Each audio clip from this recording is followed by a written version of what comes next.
वाहेगुरु मेरे गुरु, वाहेगुरु गुरु, ओ गुरु मेरे गुरु, वाहेगुरु गुरु। हे गुरु, हे गुरु,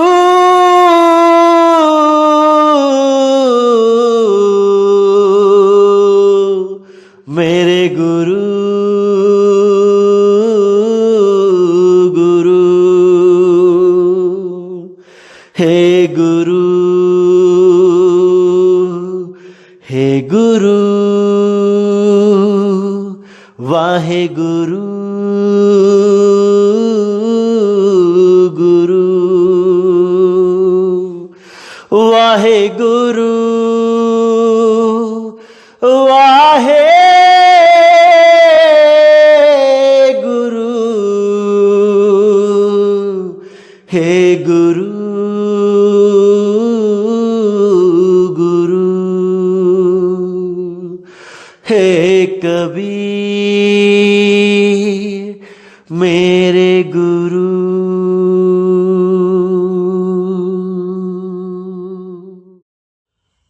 नमस्कार मेरे प्यारे भाइयों, मेरे परमात्मा के प्यारे जीव हंसों। मैं बंदी छोड़ से हमेशा यही फरियाद करूंगा कि आप सब मेरे भाई इस मूल ज्ञान को, इस परम ज्ञान को बहुत अच्छी तरह समझ जाएं और अपने जीव का कल्याण करें, क्योंकि इस ज्ञान के अलावा इस पूरे ब्रह्मांड में ऐसा कोई ज्ञान नहीं जिसके द्वारा आपकी मुक्ति हो, जिसके द्वारा आपका जन्म मरण खत्म हो। इस ज्ञान के अलावा और कोई ज्ञान नहीं, क्योंकि यही वो 13वां पंथ है जिसके लिए कबीर साहब ने आप सबको अपनी वाणियों में भरपूर संकेत दिए थे, भरपूर इशारे किए थे। और बहुत अच्छी बात है कि आप सब ने पूरा विवेक जगा के इस पंथ को पहचान लिया है, जो स्वयं बंदी छोड़ कबीर साहिब के द्वारा चलाया जा रहा है, उस शब्द गुरु के द्वारा चलाया जा रहा है। बहुत ही खुशी होती है जब आप हर चीज को क्लियर समझते जाते हो और कोई भी भ्रमित इंसान आपको भ्रमित करने पर भी भ्रमित नहीं कर पाता है, तब और ज्यादा खुशी होती है। मेरा बंदी छोड़ मालिक आप सबको ऐसे ही विवेक प्रदान करता रहे, ताकि आप आने वाले किसी भी कालदूत को बहुत आसानी से समझ सको, उसको पकड़ सको। मैं बस यही अरदास करूंगा मालिक से कि आप इसी जन्म में अपना जन्म सफल कर जाओ, आपको अगले जन्म में आने की जरूरत कभी ना पड़े। तो भाइयों, सबसे पहले तो आप सबको मैं लाख लाख बधाई देता हूं। आज गुरु नानक देव जयंती है। सतगुरु नानक साहिब ने कोई कमी नहीं छोड़ी अपनी वाणियों में समझाने के लिए। हर चीज को बिल्कुल क्लियर करके, हर चीज को बिल्कुल अच्छी तरह समझा के वो यहां से गए हैं। लेकिन दुविधा तब हो जाती है जब कुछ अज्ञानी लोगों के हाथ में डोर चली जाती है। वो खुद तो समझ नहीं पाते और हमें उन वाणियों को समझाने लग जाते हैं जिनका गुप्त भेद, गुप्त राज, गुप्त रहस्य वो खुद नहीं जानते। यही दिक्कत हो जाती है। तो हमने नानक साहिब की उन परम वाणियों को अच्छी तरह समझना है कि वो आखिर समाज को क्या बताना चाहते थे और हम क्या करने लग गए। बस आपने यही समझना है, इसी को जानना है। तो आज जो हम वाणी लेने जा रहे हैं सतगुरु बाबा नानक साहिब की, बहुत प्यारी वाणी है दोस्तों, बहुत ज्यादा विवेक जागृत करने वाली वाणी है। आपने पूरी विवेक से पूरा मन लगा के इस वाणी को समझना है, और अगर ये वाणी आपने समझ ली तो मेरे भाई, इस ब्रह्मांड में कोई ऐसा काल का दूत नहीं है जो आपको भ्रमित कर पाए। यकीन करना मेरे भाई। तो क्या कहती है वाणी? नदर करे ता सिमरिया जाई, आत्म द्रव्य रहे लिवलाई। आत्मा परमात्मा एको करे, अंतर की दुविधा अंतर मरे। तो यहां पे नानक साहब ने बिल्कुल क्लियर कर दिया कि नदर करे ता सिमरिया जाई। अगर वो मालिक हम पे नदर कर दे, वो हम पर दयाल हो जाए, तभी हम उसको सिमर सकते हैं। अन्यथा हम उसकी भक्ति, उसकी पूजा कभी नहीं कर सकते, क्योंकि हम अपने मन से, अपनी बुद्धि से उस तक नहीं पहुंच सकते। हम अपने मन और बुद्धि के द्वारा ज्यादा से ज्यादा क्या कर सकते हैं? ज्यादा से ज्यादा उसका 52 अक्षरी नाम जप सकते हैं, जो हम ही इंसानों ने अपनी अपनी भाषाओं के द्वारा बनाए हैं। हिंदुओं ने उस परमात्मा को राम राम करके, हरे कृष्ण हरे राम करके, ओम नमः भगवते वासुदेवाय करके, और पता नहीं कितने 52 अक्षरों के द्वारा बनाए गए मंत्रों के द्वारा जप जप के प्राप्त करने की कोशिश करी, लेकिन नहीं कर पाए। सिख भाइयों ने उस परमात्मा को वाहे गुरु करके प्राप्त करने की कोशिश करी, लेकिन वो भी 52 अक्षरों में उलझ गए। ईसाइयों ने उसको अलग अलग प्रेयर के द्वारा, 52 अक्षरों की प्रेयर के द्वारा प्राप्त करने की कोशिश करी, लेकिन वो भी 52 अक्षरों से न्यारे ना हो पाए। मुसलमान भाइयों ने उसको कलमा पढ़ पढ़ के प्राप्त करने की कोशिश करी, लेकिन 52 अक्षरों में उलझ के रह गए। अरे वो परमपिता परमात्मा 52 से परे है, उसका नाम 52 अक्षरों से परे है। इसीलिए गुरु ग्रंथ साहब में बोला गया, 52 आखर जोरे आन, सकिया न आखर एक पहचान। उस एक अक्षर को कोई नहीं पहचान पाया जिसके द्वारा परमपिता परमात्मा की, उस पार ब्रह्म परमात्मा की प्राप्ति होगी, कोई नहीं जान पाया। इसीलिए कबीर साहब को बोलना पड़ा, 52 आखर लोकत्रय, सब कुछ ही नहीं माही, ये आखर खिर जाएंगे। अरे वो आखर इनमें नहीं, वो आखर इनमें नहीं। तो बिल्कुल क्लियर कर दिया साहिब ने कि 52 अक्षरों का तो कोई रोल ही नहीं है उस परमात्मा को पाने में। 52 अक्षरों का रोल केवल दुनियावी बातें करने में, दुनिया चलाने में और परमात्मा का ज्ञान समझने तक सीमित है।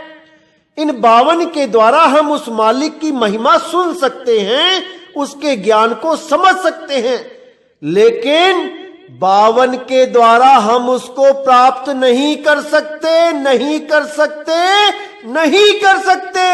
समझ जाओ मेरे भाइयों, इसको समझ जाओ। इससे ज्यादा क्या कर सकते हैं? अपने बनाए हुए मंदिर, मस्जिद, गुरुद्वारों में जाके उनकी मूर्तियां बना के, फोटो प्रिंट करा के, तस्वीरें लगा के उन पर माला, उन पे फूल चढ़ा सकते हैं। इससे ज्यादा हम कुछ नहीं कर सकते।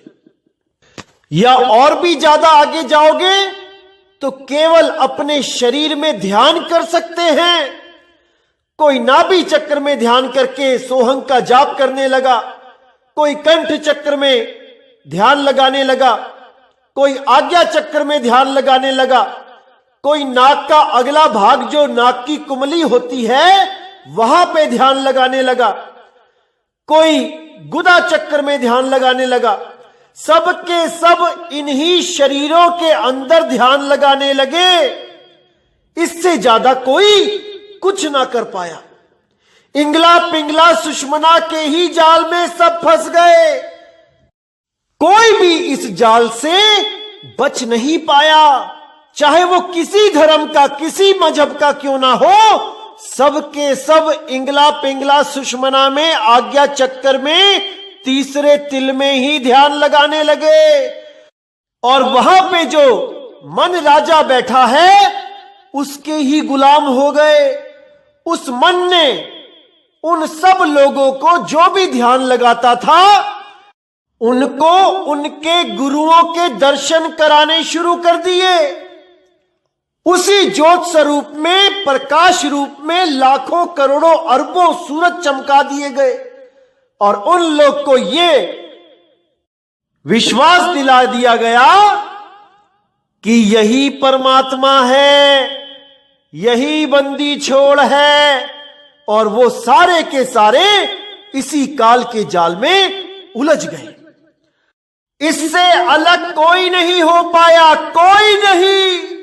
इसीलिए बोला गया यहां पे, नदर करे ता सिमरे आ जाई। अगर वो नदर करे केवल तभी उस मालिक को सिमरण कर सकते हैं, अन्यथा नहीं। तो आगे कहते हैं, आत्मा द्रव्य रहे लिवलाई, कि जिस पर उसकी दया हो जाती है वो आत्म द्रव्य, यानी कि वो आत्म स्वरूप में उसकी लिव लग जाती है। उस आत्म स्वरूप में उसकी सूरत समा जाती है और वो सूरत आत्मा की तरह अडोल हो जाती है। जब वो सूरत आत्मा में समा जाती है तब आत्मा और परमात्मा एक स्वरूप हो जाते हैं। उनमें कोई भेद नहीं रहता, कोई अंतर नहीं रहता। लेकिन बिना भेदी सतगुरु के ये अवस्था प्राप्त नहीं हो सकती। इसीलिए बोला, आत्मा परमात्मा एको करे, अंतर की दुविधा अंतर मरे। यानी परमात्मा और आत्मा एक स्वरूप जब हो जाएगी तो उसमें जितने भी अंतर की दुविधा है वो सारे खत्म हो जाएंगे। फिर एक ही स्वरूप होगा आत्मा और परमात्मा का, जो तू सो हम, सो हम वो तू। उसी को सोहम सोहम सत्य कबीर बोला गया है। लेकिन एक मेरा भाई क्या कहता कि ये मिसप्रिंट हो गया है, यहां सोहम सोहम सत्य कबीर नहीं, ओहम सोहम सत्य कबीर होगा। अरे नहीं भाई, ये बिल्कुल सही लिखा है, लेकिन इसको कोई समझ नहीं पाया, कोई समझ नहीं पाया। इसी को सोहम सोहम सत्य कबीरा बोला गया है। सोहम सोहम सत्य कबीरा शब्द मंत्र है प्रगट शरीरा, इसी को बोला गया है। तो आगे क्या कहती है वाणी, गुर प्रसादी पाया जाई, हर सिंह चित्त लागे, फिर काल ना खाई। अब यहां पर कितना साफ, कितना क्लियर कर दिया नानक साहिब ने कि गुर प्रसादी पाया जाई। वो गुरु जब तक आप पर दया करके नामदान की बख्शिश ना कर दे तब तक आप उसको प्राप्त कर ही नहीं सकते।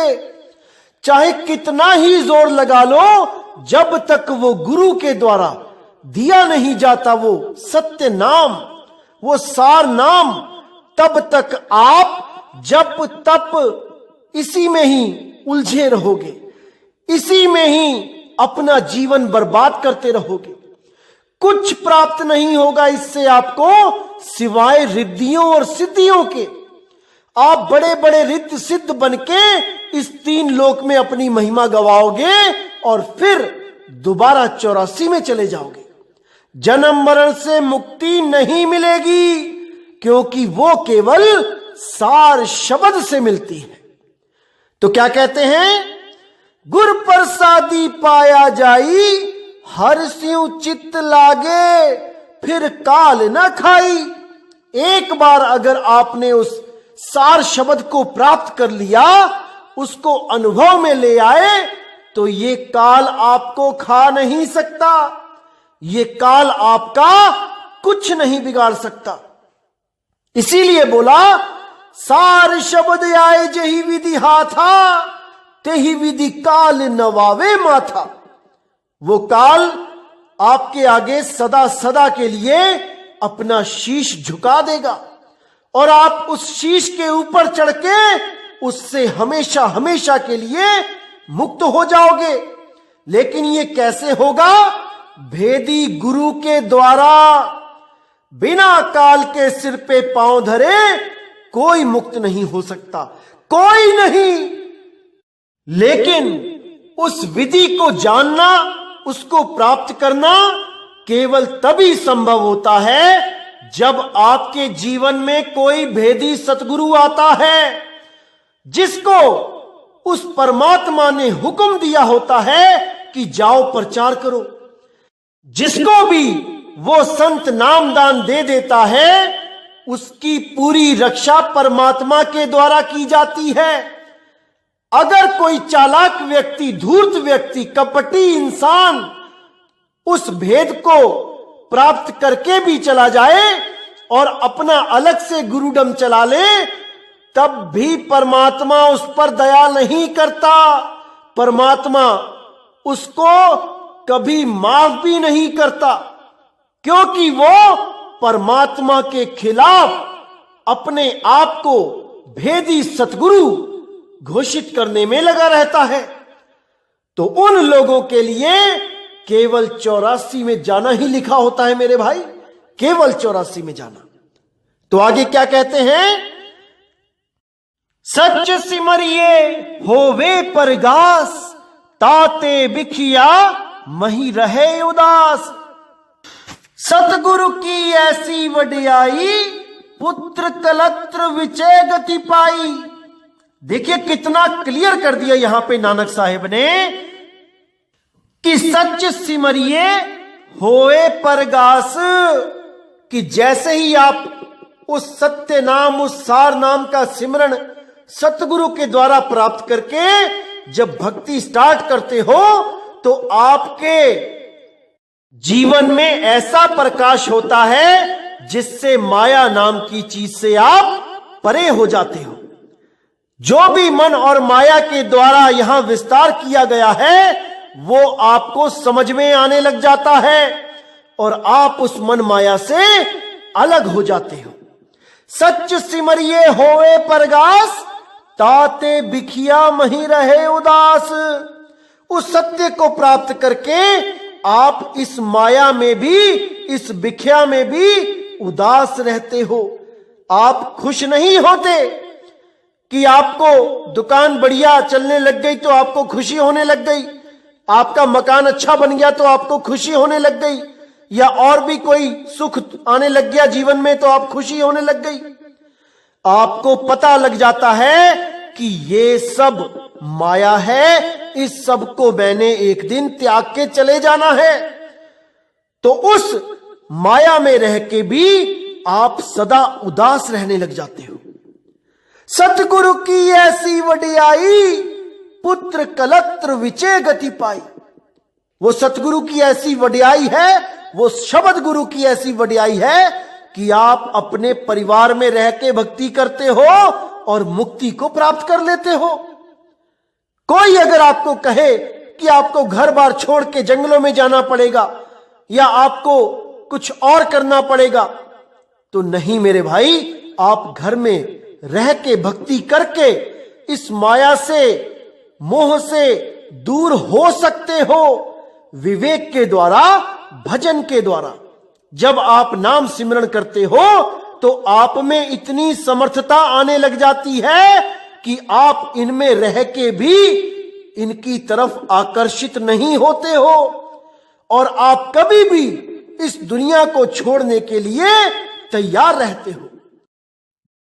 तो आगे कहते हैं, ऐसी सेवक सेवा करे, जिसका जीव तिस आगे तरे, साहिब पावे सो परवान, सो सेवक दरगाह पावे मान। यानी गुरु से नाम लेके वो उस गुरु की भी सेवा करे और साध संगत की भी सेवा करे, समाज की भी सेवा करे और सबको परमात्मा के ही जीव समझ के कोई भेदभाव ना करे। कभी किसी जात पात के द्वारा, कभी किसी को रंग भेद के द्वारा अलग अलग दृष्टि से ना देखे, सबको एक दृष्टि से देखे। चाहे वो हिंदू है, चाहे मुसलमान, चाहे वो सिख है, चाहे वो ईसाई, सबके लिए समदृष्टि भाव रखे, क्योंकि सबका परमात्मा एक है। एक केवल 52 अक्षरों की वजह से हम सब अलग अलग होके बैठ गए हैं, केवल 52 अक्षरों की वजह से। आज इन 52 अक्षरों को हटा दो, कोई अपने भगवान का, कोई अपने परमात्मा का नाम भी नहीं बोल पाएगा। केवल 52 अक्षरों की वजह से ये सारा झगड़ा पूरी दुनिया में फैला हुआ है। आज इस 52 अक्षर को खत्म कर दो, परमात्मा के नाम पे कोई लड़ाई, कोई झगड़ा नहीं होगा, सब एक हो जाएंगे। क्योंकि ना तो कोई राम बोल पाएगा, ना कोई रहीम बोल पाएगा, ना कोई ईसा बोल पाएगा, ना कोई वाहेगुरु बोल पाएगा और ना ही कोई कबीर कबीर बोल पाएगा। 52 अक्षर को त्यागने के बाद सब नाम खत्म हो जाते हैं मेरे भाई, सब नाम। केवल वो वस्तु शेष रहती है जिसकी खोज हम सबको है। इसीलिए साहिब ने बोला, एक नाम को जानकर दूजा दे बहाए, जप तप व्रत तीरथ नहीं, सतगुरु शरण समाए। यानी एक नाम को जानकर, उस अखंड नाम को, उस धुर की बाणी को, उस बांगे इलाही को, उस वर्ड को जानकर दूजा दे बहाए। ये 52 अक्षरों के जितने भी नाम हैं, इनको बहा दो, इनको जाने दो। जब तप व्रत तीरथ नहीं, सतगुरु शरण समाए।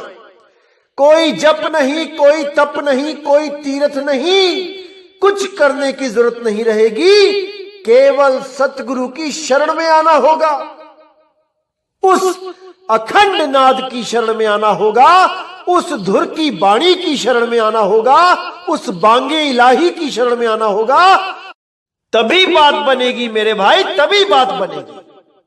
जब तक ये 52 का डोरा नहीं टूटेगा, इस दुनिया में आना जाना चलता ही रहेगा।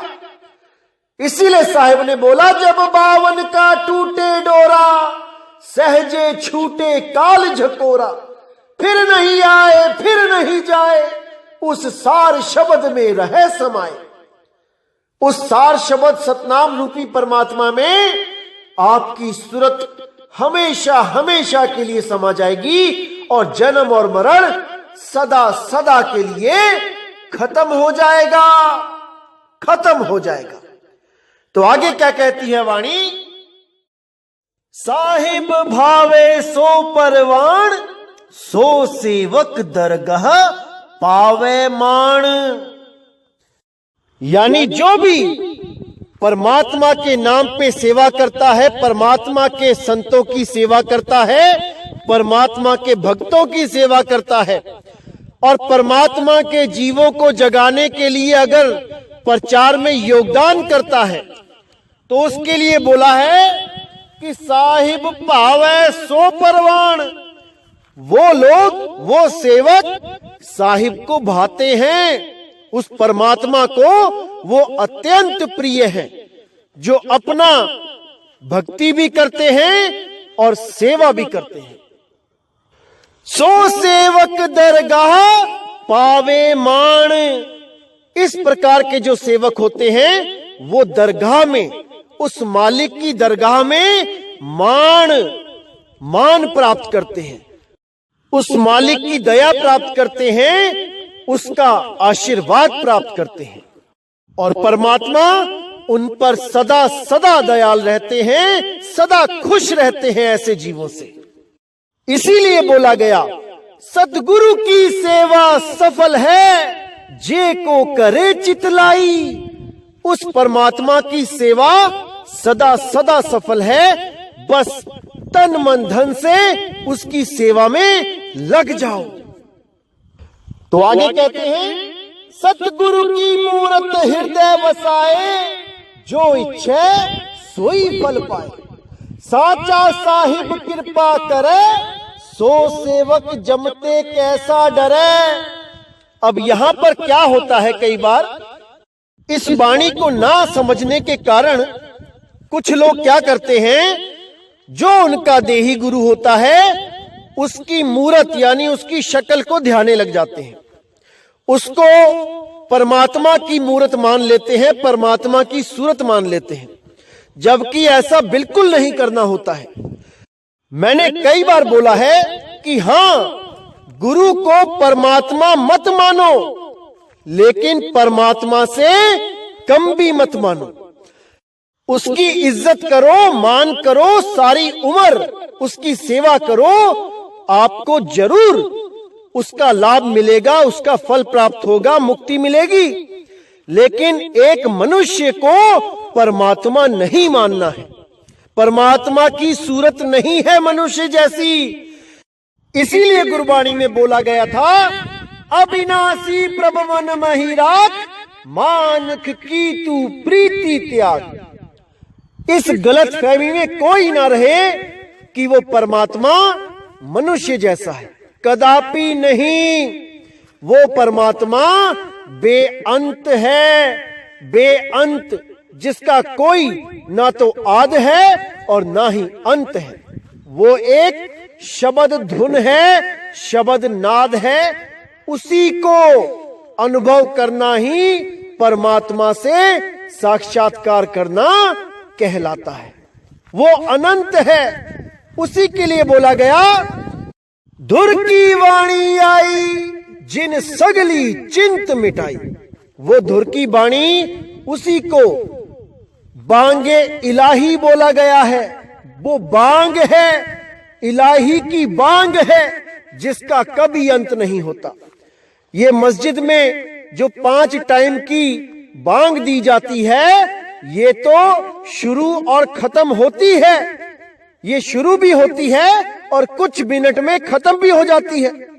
लेकिन वो असली बांगे इलाही वो कभी खत्म नहीं होती भाई, वो बेअंत है, बेअंत है।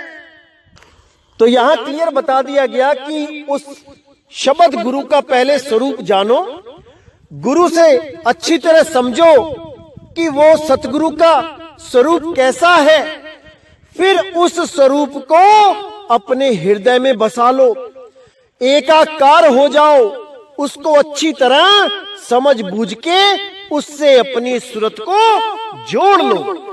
उसको कहते हैं कि आपने गुरु मूरत को हृदय में बसा लिया है। आपको समझ में आ गया है कि शब्द गुरु का स्वरूप क्या है। जो उसका स्वरूप है वही आपका स्वरूप है। आप केवल और केवल अपने स्वरूप को भूल बैठे हो, इसलिए आप जीव कहला रहे हो, और वो अपने स्वरूप को जानता है, इसलिए वो पीव कहला रहा है। इन दोनों में कोई फर्क नहीं है, केवल अवस्थाओं का फर्क है। जैसे ही आप भी उस अवस्था में पहुंच गए, आप एकाकार हो जाओगे, अब दो नहीं रहेंगे। अब तो जाए चढ़े सिंहासन, मिले हैं सारंग पानी, अरे राम कबीरा एक भय है, कोई ना सके पछानी, कोई ना सके पछानी। तो आगे कहते हैं, साचा साहिब कृपा करे, सो सेवक जमते कैसा डरे। जिस पर सच्चे साहिब की कृपा हो जाती है, वो जम से क्या डरेगा, उसको कोई डर नहीं रह जाता जम से, क्योंकि उसको वो भेद प्राप्त हो जाता है जिसके द्वारा वो बड़े आराम से इस देह को त्याग के विदेह स्वरूप में स्थित हो सकता है। अब वो केवल इस दुनिया में टाइम पास करता है कि कब मेरा समय आए और मैं इस नाशवान जड़ शरीर को छोड़ के उस परम पिता परमात्मा में अपनी सूरत को साध लूं और यहां से सदा सदा के लिए जुदा हो जाऊं, निकल जाऊं, चला जाऊं, दोबारा लौट के कभी इस दुनिया में ना आऊं। तो आगे कहते हैं, भनत नानक करे विचार, साची बाणी स्यु धरे प्यार, ताको पावे मोख द्वार, जप तप सब ही शब्द है सार। यानी नानक साहिब कह रहे हैं कि मैं पूरा विचार करके सोच समझ के ये बात बता रहा हूं कि जो भी सच्ची वाणी से प्यार करेगा।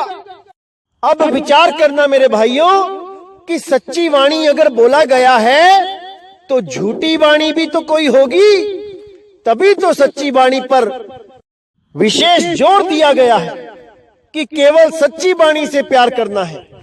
क्या है वो सच्ची वाणी, कौन सी है वो सच्ची वाणी, इस पे विचार करना पड़ेगा मेरे भाई। नानक साहिब ने कहा है, जे तू पढ़या पंडित बिन दो आखर दो नामा, प्रणवत नानक एक लंगाए, जे कर सच समावा। इस दोहे को, इस वाणी को खोल के आपको समझ में आ जाएगा कि सच्ची वाणी और कृत्रिम वाणी में क्या फर्क होता है। जो सच्ची वाणी होती है वो 52 अक्षरों से परे होती है और जो कृत्रिम वाणी होती है वो 52 अक्षरों में होती है। इसीलिए बोला, जेतु पढ़या पंडित बिन दो अक्षर दो नामा। कौन से दो अक्षर? एक अक्षर जो 52 अक्षरों में आता है और एक अक्षर यानी अक्षर अविनाशी जो 52 से परे है। और दूसरा क्या? दो नाम कौन से? एक सत्य नाम जो 52 से परे है, एक असत्य नाम जो हमने आपने मिलके बनाए हैं। उन्हीं के लिए बोला कबीर साहब ने, कोटि नाम संसार में इनसे मुक्ति ना होए, और गुप्त नाम सतपुरुष का पावे बिरला कोई।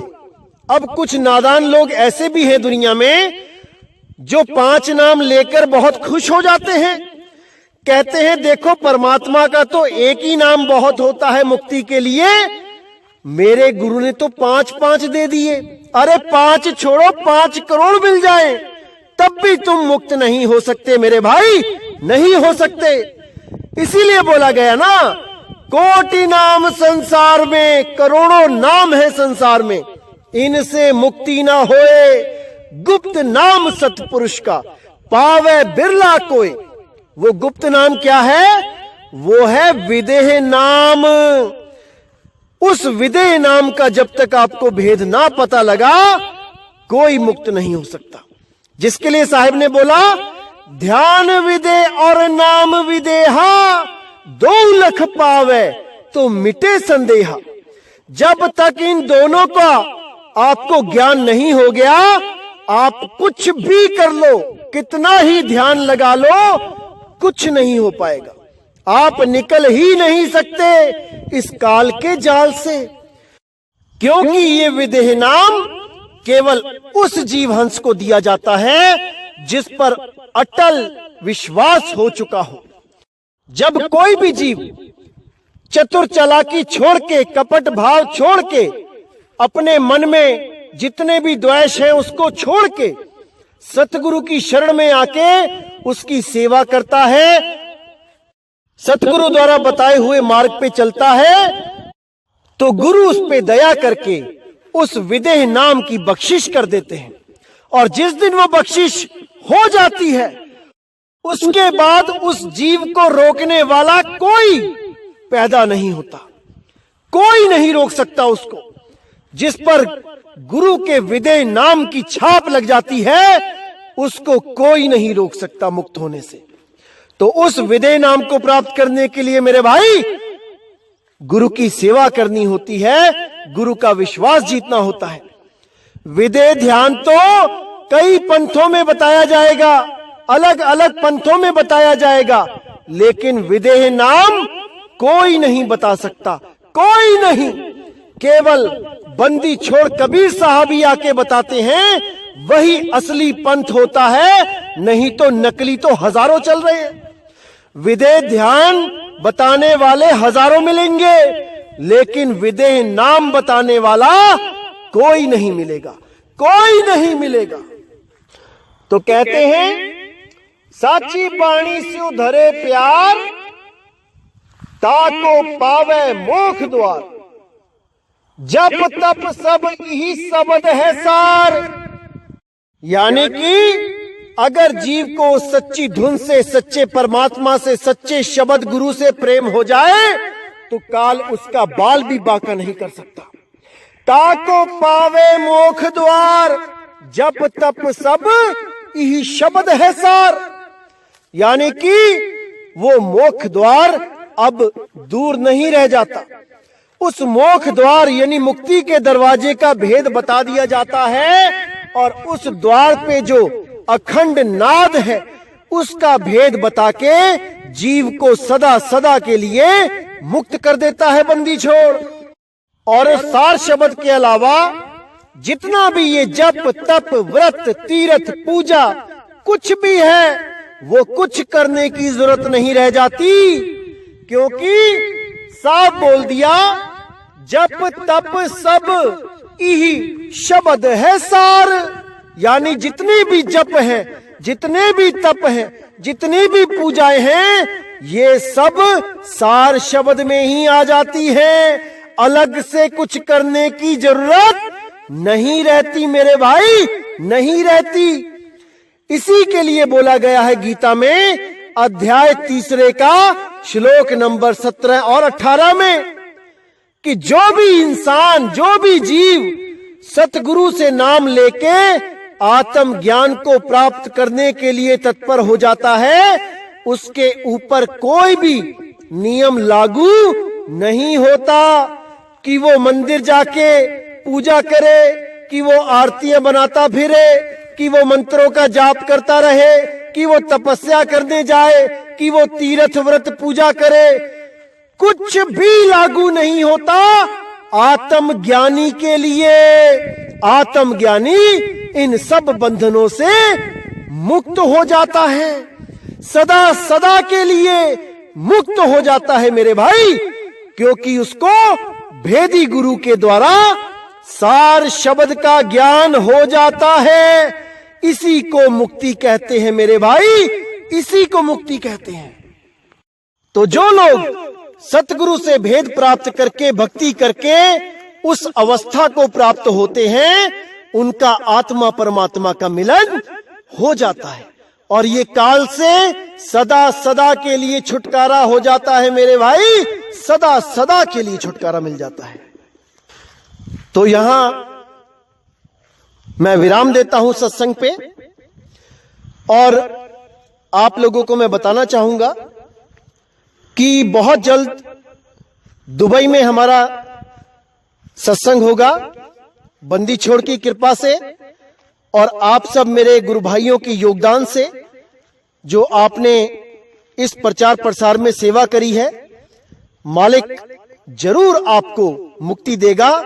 बिल्कुल चिंता नहीं करनी है, बस आपने वही करना है जो गुरु जी ने आपको विधि बताई है और जो नाम दिया है उसका सिमरण करना है। बाकी सब उस मालिक पे छोड़ दो। वो दयाल है, वो किसी को भी गर्भ में नहीं आने देगा। अगर आप मर्यादा में रह के और बताई हुई विधि के द्वारा सिमरण करते हो तो मेरे भाई 101% है कि आप दोबारा इस जन्म मरण में नहीं आओगे। लेकिन आपको पूर्ण विश्वास रखना पड़ेगा। शर्त केवल यही होती है, क्योंकि साहिब भी कहते हैं, कहे कबीर सुनो भाई साधो, मैं तो हूं विश्वास में।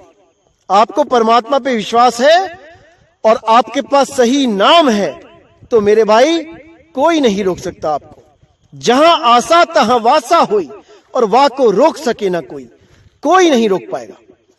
तो मैं दुबई में रहने वाले अपने परमात्मा के प्यारे जीवहंसों से कहना चाहूंगा कि जो भी सत्संग अटेंड करना चाहते हैं वो मुझे मेल कर सकते हैं, मुझे फोन पे मैसेज कर सकते हैं। आपको वहां का लोकेशन सेंड कर दिया जाएगा, एड्रेस बता दिया जाएगा और आप सत्संग में आ सकते हैं। दुबई के बाद मैं Singapore, Malaysia, Thailand, Laos, Cambodia, Philippines के भाइयों से अर्ज करना चाहूंगा कि आप लोग भी मुझे संपर्क कर सकते हैं। और जैसे ही वहां 2020 में सत्संग स्टार्ट होंगे तो आप बड़े शौक से, बड़े प्रेम से सत्संग को अटेंड कर सकते हैं और जन्म मरण से मुक्ति का रास्ता जान सकते हैं। और ये सत्संग पूरे एशिया में चलते ही रहेंगे, क्योंकि कुछ मेरे भाइयों ने जो योगदान दिया है, मैं बता नहीं सकता कि मैं कितना खुश हूं कि इस मालिक के प्रचार में जो बाधा आ रही थी, जो मैंने अपना 100 नंबर वीडियो में जो मैंने सारा बताया था कि पैसों की कमी के कारण मैं बहुत परेशान था कि ये प्रचार कैसे होगा, मेरे भाइयों ने इतना सहयोग दिया है कि अब मैं पूरे 2020 में हर देश में जाकर उस मालिक का प्रचार कर पाऊंगा, उस बंदी छोड़ की जय जयकार कर पाऊंगा, उसके नाम से सब जीवों को जोड़ पाऊंगा। मैं बहुत खुश हूं, आप सोच भी नहीं सकते। और बताना चाहूंगा मेरे भाइयों कि जो लोग जिन्होंने हमारे गुरुजी से नाम लिया है, ये केवल गुरु भाइयों के लिए मैसेज है। अगर वो भी सहयोग करना चाहते हैं इंटरनेशनल प्रचार सेवा में तो वो मुझसे संपर्क कर सकते हैं, मेरे नंबर पे फोन करके मुझसे बात कर सकते हैं। क्योंकि मेरे भाइयों, ये जितना भी हम पैसा कमाते हैं ये हम अपने और अपने परिवार के लिए कमाते हैं। ये तो सभी कर रहे हैं, ऐसा कोई भी नहीं है जो ये काम नहीं कर रहा है। लेकिन अगर हम परमात्मा के जीवों के लिए उस नेक कमाई में से कुछ अंश दें, प्रचार में सेवा करें, तो इसका लाभ मेरे भाइयों आप सोच भी नहीं सकते कि आपको क्या मिलेगा। उस परमात्मा की खुशियां मिलेंगी, उस परमात्मा का आशीर्वाद मिलेगा। क्योंकि हम इंसान ही हैं जो हम प्रचार कर सकते हैं, जीवों को निकाल सकते हैं। अगर ये मेरे भाई बिना परमात्मा की महिमा सुने, बिना उस मालिक के सच्चे नाम के बारे में जाने, अगर उन्होंने ये शरीर छोड़ दिया तो मेरे भाई वो 84 में चले जाएंगे। सोच के देखो, 84 लाख जून कितनी भयानक है। आप टीवी में देखो, नेशनल ज्योग्राफिक चैनल देखो, डिस्कवरी चैनल देखो, कैसे बेचारे जीव असहाय नदी में पानी पीने जाते हैं तो काल रूपी मगरमच्छ उनका इंतजार कर रहा होता है। एक घूंट पानी के बदले अपनी जान का सौदा करना पड़ता है। मेरे भाई, इन चीजों को समझो, परमात्मा की भक्ति करो और परमात्मा के प्रचार में ज्यादा से ज्यादा योगदान करो। बस मैं यही चाहूंगा कि परमात्मा का प्रचार अब रुकना नहीं चाहिए। इन 52 अक्षरों से न्यारा जब तक सारा संसार नहीं होगा, ये झगड़े लड़ाई होते ही रहेंगे। ये तेरा राम बड़ा कि मेरा वाहेगुरु बड़ा कि तेरा ईसा बड़ा कि मेरा कबीर बड़ा, ये सब सदा चलता ही रहेगा। जबकि हम सब आत्म रूप हैं, हम सब उस मालिक के बच्चे हैं। हमें केवल अपने आप को पहचानना है, अपने असली स्वरूप को जानना है। इस ज्ञान को ना समझने के कारण सब के सब झगड़ा कर रहे हैं। हालत यहां तक हो चुकी है कि लोग परमाणु बम तक फेंकने में लगे हैं एक दूसरे के ऊपर, इन्हीं धर्मों की लड़ाइयों की वजह से, केवल 52 अक्षरों की लड़ाइयों की वजह से। ये 52 अक्षर खत्म कर दो, सारी दुनिया के ग्रंथों का ज्ञान, भगवानों का नाम, परमात्मा के नाम सब खत्म हो जाएंगे, सब झगड़ा खत्म हो जाएगा। केवल इन 52 अक्षरों की वजह से भाई भाई से लड़ रहा है। मेरे भाई समझ जाओ इस बात को। तो इसी के साथ मैं सत्संग समाप्त करता हूं। जय गुरु बंदी छोड़ वैराग साहिब, जय गुरु बंदी छोड़ साधु शरण साहिब, जय गुरु बंदी छोड़ बाबा नानक साहिब, बाबा अंगद देव जी, बाबा रविदास जी महाराज, बाबा पलटू जी, भीखा जी, बाबा सैन जी, सभी संत, और जय जय सतगुरु बंदी छोड़ सतगुरु सत्य कबीर साहिब की सदा ही जय हो, सदा ही जय हो मेरे मालिक की। साहिब बंदगी सतनाम।